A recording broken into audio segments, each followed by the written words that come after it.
Hey, what's up you guys, it's your girl Gigi and welcome back to my channel where every week I'll be doing a weekly review on the new HBO show Euphoria starring Zendaya. So this week I kind of want to do something a little different. I felt like it was kind of getting a little boring, getting into a routine with me just sitting on my bed and talking to a camera, so I thought why not do a makeup look. So I did this makeup look in the video, so if you want to see me doing that while I review this week's episode, just keep on watching and thank you so much. Bye! Alright, so this week, you guys, so much happened in the episode. I know I say that in every single review that I do, but so much happened. So basically, this week, our crazy teens are all attending a Halloween party, and basically just like shit goes down at this Halloween party. So we get the continuation of the storyline between Nate and Maddy. As we all know, Nate is a psycho and is actively trying to ruin everyone around him's life. Did that make sense? Everyone around him's? I don't know if that made sense, but he's actively trying to ruin everybody's lives, including Maddy, who he is actively abusing. So in the last episode, we saw that they went to the police station and Maddy lied for him, and he basically threw her under the bus about the fair. And yeah, so in this week's episode, you see that Maddy and Nate are still in contact. They're still very much together, and Maddy is still doing whatever it takes to protect him, unfortunately. But it just like goes to a new level in this episode, and I just wanted to talk about this first because it is the main plot line of the episode, and it's just so up that I'm like, wow, I can't believe it. Okay, so I'm gonna go ahead and do my eyebrows actually off camera and then come back and talk about this because I cannot talk and do my eyebrows at the same time. Okay, my eyebrows are on, so we can continue. So I know that this is Mckay's episode, but honestly, who cares about Mckay? Like, even though this is his episode, I feel like we got not enough of him. Like, I still don't really care about him as a character, so I'm just gonna jump. Ooh, I just dropped the cap for my concealer. I'm just gonna jump into the Maddy and Nate storyline. Basically, the police start cracking down on Nate, and he ends up getting suspended from school. And because he's a psycho, at first he ends up just like kind of wallowing in like his feelings and stuff. I guess he was plotting. He's just like laying in bed for a few days, and then he decides to do his rounds of stalking. So he stalks Maddy at school, then he stalks Jules, and then he comes up with a plan. And basically his plan is to rope back in that kid Tyler that he beat to a pulp. And it's like so sad because he like goes into his house again like completely unexpectedly, and this guy Tyler is in a neck brace, and he is like so scared, obviously, because the last time he saw Nate he beat him up so bad, and he's saying that like his retina was detached and he can't see and everything, like please leave him alone. And it's like so horrifying because it's like Nate really did that much damage to this poor guy that like did not deserve it, you know what I mean? Like, this guy's literally dangerous. So he basically manipulates Tyler, Maddy, and Jules crazily into all lying for him in order for him to get off of these charges. So he basically convinces Tyler to admit to choking Maddy, even though he did not do that, and then he gets Maddy to confirm that, and then he gets Jules to act as a witness that supposedly saw them the night of the fair. And while I was watching this, I was like, there's no way the cops would believe this. Like, how is it that like this case has been pending like for days, and then all of a sudden they have like all this evidence that basically just like closes the case? Like, it just makes no sense. And it's true that they didn't like believe anything, because when Jules is giving her witness statement, the cop is basically like, were you coerced into saying this? And Jules is like, no, I wasn't. And I was like, why would you say no? Like, of all times for you to confess, like, and tell the truth, like, now is the time. She could have very easily been like, Nate is manipulating me and blackmailing me, but I guess she was scared, you know what I mean? So she basically lies, and it's awful because she's risking 7 years in prison for lying to the police because of Nate. And it's just so terrifying and just insane to see how much of an impact one single person can have. Like, wow, he's so terrifying, and I really just don't know what to think about him anymore. I don't know if I think that he needs help or if he just needs to be thrown in jail. I think it's a mixture of both. Like, Nate just something needs to happen. And so, like I mentioned in last week's episode, Jules did not tell Rooo about anything that happened with Nate. Like, you know how they met, like, at that lake or whatever. She didn't tell her anything about that, and Rooo kind of didn't ask. But then finally in this episode, Nate shows up to the Halloween party after he like gets off because Tyler gets blamed or whatever, and he shows up in a freaking like prison outfit, like, I guess to be ironic, to be like, yeah, like, I made it out, like, I was free, like, I mean, I was innocent, I told you guys, like, I told y'all niggas, they thought I was lying, but I told y'all niggas. And he basically comes and like tries to like make a big show out of it, being like, yeah, I'm free.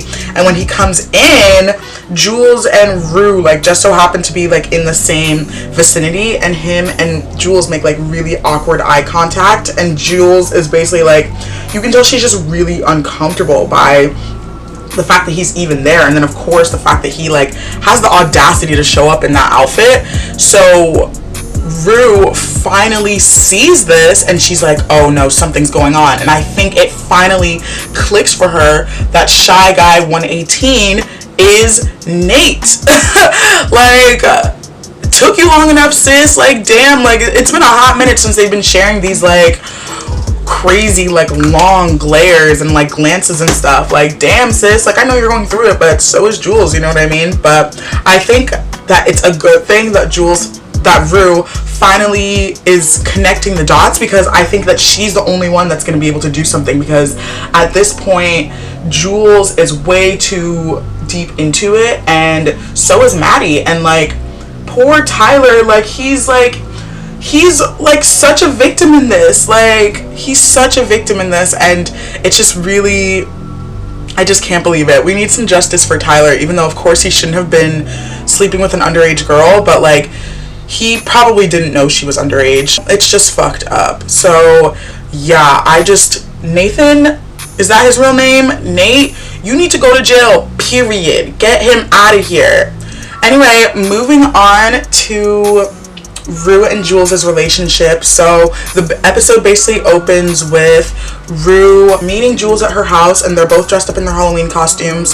Jules is dressed up as like an angel type thing. She has like wings and she's dressed in all white. And then Rooo, I don't know what she's dressed as, please don't kill me, but like she's dressed up in like a suit and like her hair is up. By the way, my mirror's here, so that's why I keep like looking in this direction. So it's like super awkward when Rooo and Jules see each other, because I forgot to mention this in my last review, but at the last second of last week's episode, Rooo and Jules kiss, and it's like a very intentional kiss. Like, they're laying in bed together and Jules just kind of like reaches over and kisses her, so it kind of implies that they're like about to start some type of relationship, which is so exciting. But then when Jules opens the door, Rooo tries to like lean in and give her a kiss, and Jules like dubs her so hard, she's like, oh no, she said and Rooo was obviously like so hurt by that, and like that kind of just like sets the tone for Roo's entire night, because I think she feels very like used by Jules. I think that Jules realizes that they have a codependency problem, and kind of, I think in a way she likes it, because she likes the attention that Rooo is giving her, but she doesn't like it enough to want to pursue a relationship with her, which is bad, because Rooo is obviously in love with her and is obviously using her like in a very codependent way, and has been kind of clear about her feelings, but Jules is just playing her basically. Like, Jules is just messing with her emotions for no reason, and that's like it's very obvious when they're at the actual Halloween party, and after Jules sees Nate, she kind of spirals and decides to get really, really drunk, and she like jumps into the pool, and Rooo tries to go after her. She doesn't really want to because obviously she's super drunk, but she pulls Rooo into the pool fully clothed and then kisses her underwater, and it's like, what the f***? Like, you literally were just rejecting her and like being all weird about you guys like kissing, and now here you are just like using her like because you're hurting, you know what I mean? Like, it's really awful. She's using her emotionally so much because she knows that like Rooo is probably not gonna leave her because of how vulnerable she is. So it's kind of fucked up. And like at the end of the episode, Lexi, who is dressed as Bob Ross, and it's hilarious, and like it's so messed up because they all like roast her so hard, but like that costume was amazing and on point, so like hats off to Lexi. Lexi kind of sees what's going on and comes to Roo's rescue and like tries to bring her home, but Rooo like doesn't want to leave the party without Jules, and like it's just so clear she's so in love with her, and Jules is just being like super selfish, and I don't know, like thank God for Lexi. Like Lexi's like the one true friend here. So as we all know, I was all here for the Rooo and Jules relationship, but at this point I just think that it's becoming really unhealthy, and that it might be best for them to separate, figure out their own issues, and then if they can just like come back together, because yeah girl, at this point it's not looking too hot for them, and I don't like the way Rooo is getting treated by Jules at all. So yeah, that's basically what's going on with them. Moving on to Kat. Kat is a hot mess as usual, but this time I feel like this girl has a little too much dip on her chip, and like that's a lot for me to be saying, because as you guys know, Kat is my favorite character on the show, and like I was very much into her discovering herself and her sexuality and owning her body and becoming very comfortable with herself and scamming men for money, because we all know how hard it is out here. Girl, if I could be doing that, I'd be doing that too. But like this episode kind of just shows that obviously last week's episode kind of showed that she's getting a little bit out of control already, like because of her hooking up with those two disgusting random guys, and then her basically abandoning Maddy in her time of need. But when I first watched that, I kind of justified it just by being like, you know, Maddy is going through some stuff, but Kat is also going through her own stuff, and teenagers are selfish. Like, not saying that this was the right thing for her to do, but like I kind of like, I'm not gonna be too mad at her for not being there for Maddy, because teenagers are so selfish. This episode, I was kind of just like, wow, like Kat is really getting in over her head. So she basically is expanding her business, which is great, like good for her. She's making mad money, and that is very obvious with like the way she's dressing, but also her attitude is changing a lot. So as we know, she's been, oh my god, this looks, girl, what am I doing? Okay, I'm gonna make it work. Oh my god, I am really hoping this looks okay once I'm done, because we already know how these makeup tutorials with me tend to go. We already know. Anyway, as we know, she's been dubbing Ethan for like the longest, and I think it's because he very clearly likes her for who she is, and this is like a very common thing with people that are overweight. Like I personally like have experienced this because I was pretty heavy in the past, where like you kind of base your full value on your weight and how you look, and it's very hard to see that someone can like you for you and not just for your body, because she either sees her body as like disgusting and undesirable, or in like almost like a fetishy way. Like, you know how like some men have like a fetish for like bigger women. So the way she sees Ethan is kind of like, she knows that he likes her, but she cannot register that he likes her for her. When he tries to make a move on her at the Halloween party, she basically just shuts him down and is like, so do you want to have sex or not? And he's kind of just like, I'm a virgin. And then she's like, oh well, I don't fuck virgins. Like, girl, you literally lost your virginity a month before this. You need to calm down immediately. Like, I don't know who she thinks she is, but like I said, this girl got a little bit too much dip on her chip. Like, I don't know what is going on with her, but she really like she thinks because she's able to like scam these horny old men out of money that she's like hot shit, which like she is, but that's no excuse to treat people like shit. Like she's just being mean for no reason, and it's awful. But like poor Ethan clearly really likes her, because they still end up hooking up. They don't end up having like full sex or anything, but he eats the kitty and she enjoys it, and she clearly is taking back her like I don't hook up with virgins thing, because why should she have that freaking rule? She literally was a virgin literally a month ago, and afterwards she ends up hooking up with that grimy ass kid Daniel. So oh my god, let's get into Daniel, and while we're at it, let's get into Mckay and Cassie, because like I said, this is Mckay's episode, but like I don't really give a fuck about Mckay.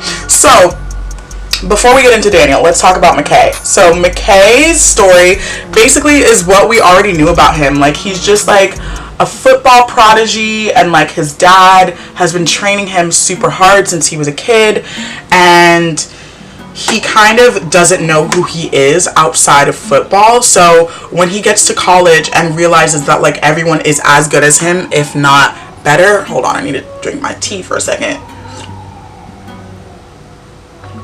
So when he realizes that like everybody's as good as him, if not better, he kind of starts having an identity crisis, and basically kind of just like abandons football, like because he doesn't feel motivated, because he's so used to being the best person on the team that he doesn't think that it's worth even pursuing trying to go pro anymore if he cannot be that best person, which is like so dumb. Like he's clearly not trying hard enough. But I think that that's kind of a common thing with kids that have been very like smart or just successful for a lot of their youth. Like their worth is very much tied to that, their identity is very much tied to that, and that's very obvious with Mckay, and that kind of plays out in his relationship with Cassie, because he holds himself to this very high standard, but realizes that he cannot reach it necessarily, and he kind of holds Cassie to a high standard too, but at the same time he like, I don't know, he has like a weird complex with her where like he clearly loves her and he cares about her, but he's also ashamed of her. And I think a part of that is that Cassie is very sexually liberated. She's beautiful. A lot of guys want her, and Mckay is very aware of that, and Mckay feels like his relationship with Cassie is not just his own because she's so beautiful and so desirable, and like all his friends are constantly talking about her and stuff. So in turn, that makes him feel even more insecure, and he's already feeling incredibly insecure about his whole football career because he doesn't think that he has what it takes. So whoa, girl, what am I doing on my face? This looks insane. Oh my god, oh my god. Let's just hope that like once I put my lashes on and all of those finishing touches, that this comes out good, because girl, I was trying to be twiggy up in this bitch, but I don't know what's going on here. Just like pray for me, because as we know, I never know what I'm doing when it comes to like these talk makeup things, but that's the point. We're just trying to have fun, right? Stay tuned for my Instagram, because I'm like trying to change up my theme, so that's why I'm like trying to do some more like makeup looks. So yeah, osnapitzgigi on Instagram, check it out. So Mckay is already very insecure because of the whole football thing, and the fact that his girlfriend is so desirable to other men just makes him even more insecure, and it makes him ashamed of her, because he thinks that she doesn't have morals, and that's why guys are flaunting to her. But really it's just that she owns herself and her sexuality, and she knows what she wants, and men see that as a threat, because why would a woman be comfortable with her sexuality if it wasn't to have sex with other men? You know what I mean? Like it's coming from a very misogynistic place, and poor Cassie kind of has to deal with the brunt of all of this, because as we saw like a couple of episodes back, he was getting upset with her for making everything so sexual, and then literally 2 hours later he was trying to get him to send her nudes. So like he's very hypocritical, and he doesn't know what she wants, and he's very controlling. He doesn't care really about what's making her happy, and that's very obvious in this episode. And the last one too, where like he doesn't claim her. In this episode, she wears this like really cute and like thought out Halloween costume that of course is like a little thoughty because duh, it's Halloween. And he makes her change into this basic ass like football outfit, and she's like so unhappy. They go to like this frat party, and it's so like, frat parties are disgusting as we know, so like she does not enjoy herself or her time there, and he very clearly just like is more in love with the idea of her than actually her. Or if he is in love with her, like he's just embarrassed of her, and it makes no sense because she's so beautiful. But like, to be honest, I've experienced this before. Actually, in the relationship that I just got out of, the reason why it didn't work between us was because the guy was very insecure, and he just couldn't, like, I don't think he felt that he could live up to me and my expectations because of his insecurities, which was like crazy because I clearly was with him for a reason. Like, I didn't care about like the superficial stuff, you know, like at all, but he clearly felt like a difference in us, and he just like couldn't take it. So that's basically why we ended, and that's why I kind of sympathize with Mckay in a way, but at the same time I'm like, you're a pussy ass bitch, and like you have a bad bitch and you cannot deal with it, is basically what it is. Like, and I hate men like that, because why do you think that women are just like your possessions? Like, she's just supposed to be like your doll, just for you to like sit around and have, looking pretty, but only for you because you're her man.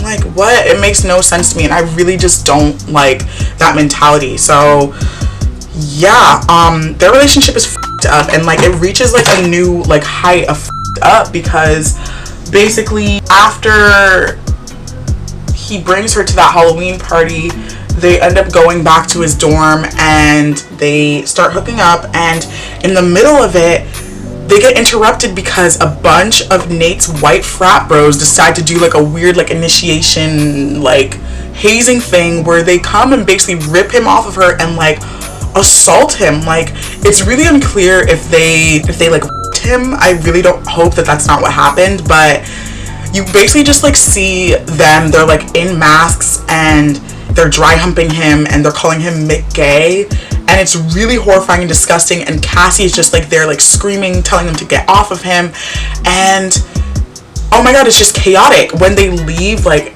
there's silence, crickets, literally crickets.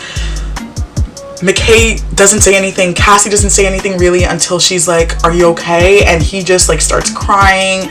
Cassie doesn't really know how to respond. Mckay goes into the bathroom and like continues crying and like kind of thinks of his father, because his father basically told him to like bottle up his emotions and like save them for the field for soccer. So he basically does that. He just like bottles it all up and doesn't want to talk about it. When he leaves the bathroom, he uses Cassie as a punching bag. Basically, he like forces her into like finishing the sex, and like clearly it's not for her at all, it's just for him, and like she feels really violated and used, and like this also to me was just like such a display of like toxic masculinity.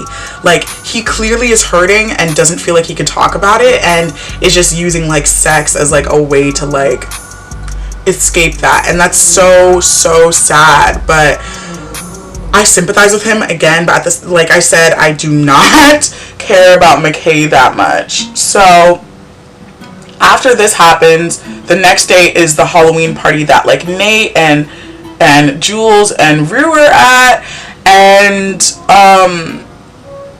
I guess Cassie is basically just like fed up with Mckay and the way he's treating her, because she ends up in a room with Daniel.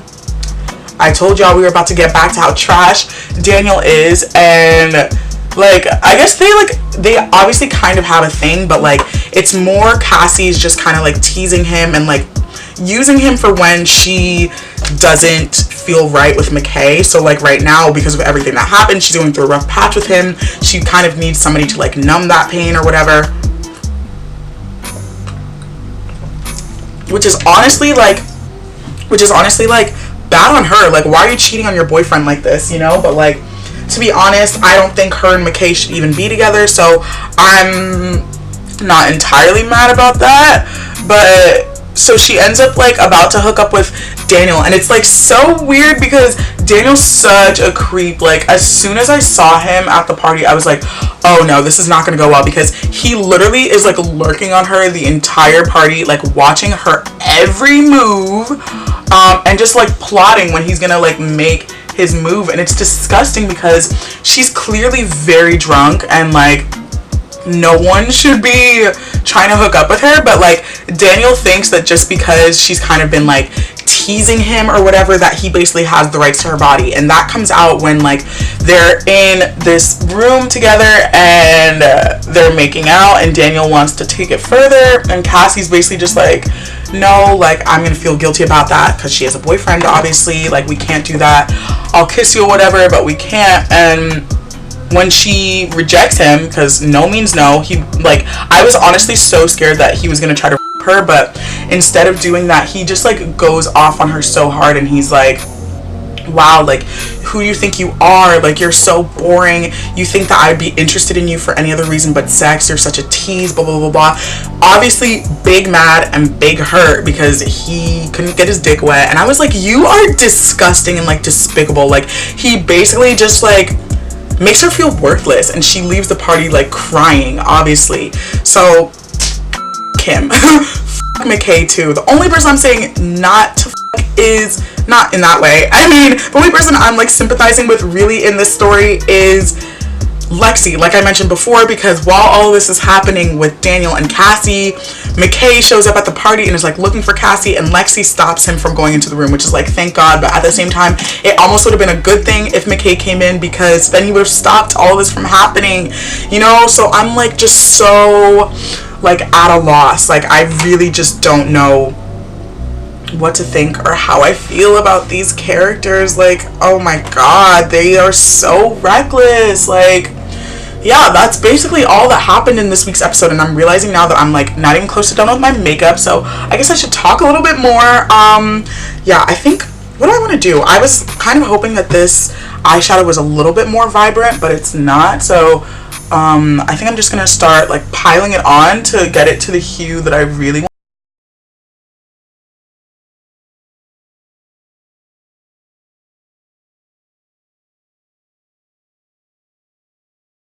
A roller coaster of emotions all around. Every single character is going through it, as they all are usually, but like I feel like even more so now, like tensions are rising. Obviously, people realize something is up with like their relationships, and it's kind of scary to watch because it makes you wonder like who's gonna crack and like go into like a full downward spiral first.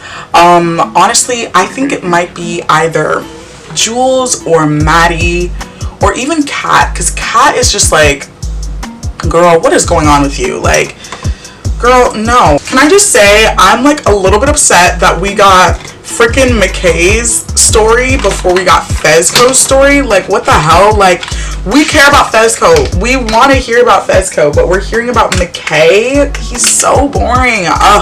Like, I hope that next week, no wait, next week's episode is actually Cassie's episode, damn it. Well, I hope the final episode, which is annoying that they had to make us wait until the very last episode, but I hope that Fezco ends up getting his episode, because I really want to know what his story is. Him and Ashtray, like what's going on there, you know? I think Fezco's the only one that kind of has like a head on his shoulders right now, and clearly like still has love for Rooo because she apologizes to him at the party and stuff. But I don't know, like these teens, like where are their parents? Like their parents are so not present. Like it's kind of sad when you think about it, because it's like it's kind of real, like, you know. And I'm worried because it's like only 2 episodes left. How are they gonna wrap up all these storylines? Because I know Nate needs to go to jail. He needs to get caught. Like there's no way he's not gonna get caught, you know.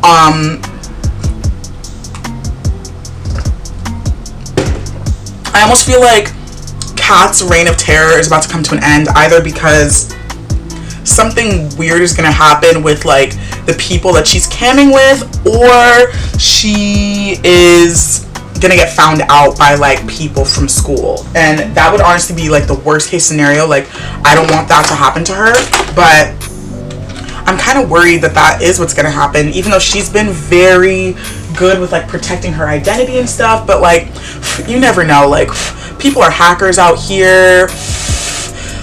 Sorry, I'm like blowing my lashes in the middle of my sentence. I'm such, how impolite of me, but so I'm really curious, what do you guys think about what's happening in this episode? How do you think the series is gonna wrap up? Like, do you think that anyone's gonna find out what Nate is up to in this season? I almost feel like as much as I want him to get caught, I almost don't feel like he will, because he's obviously a central character, and I feel like they need a way for his storyline to continue in the next season. Obviously, they can just continue to make him do like other super crazy shit, but like his whole storyline is basically being pushed by what happened in the very first episode.